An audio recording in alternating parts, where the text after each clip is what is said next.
العالم يشهد تحولات كبيرة في مختلف المجالات، إلا أن النظام الجزائري يظل ثابتاً في مواقفه القديمة التي تتسم بالحقد والتعصب.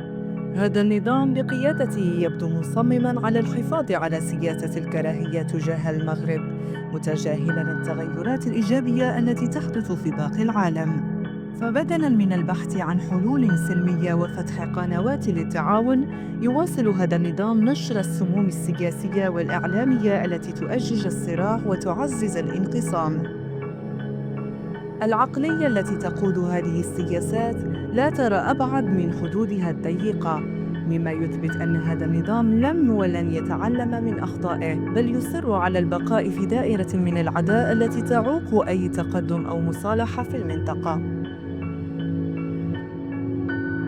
عداوة المغرب أصبحت بمثابة الإدمان لدى الجنرالات قيادة الجزائر، إذ تشكل مركز اهتماماتهم وتدور حولها معظم تحركاتهم السياسية والعسكرية.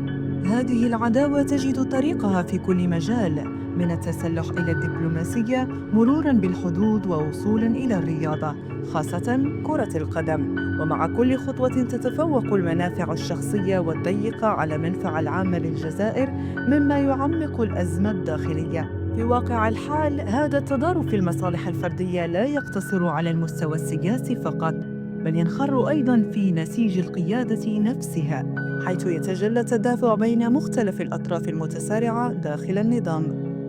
هذا الوضع يعكس التباين الواضح في مصلحة البلاد ككل، والمصالح الضيقة التي تتحكم في مسار القرار السياسي. القيادة الفاقدة للبوصلة الاستراتيجية تغلب أهواءها ومصالحها على حقائق الوضع الدولي الجديد أو قيد التجدد.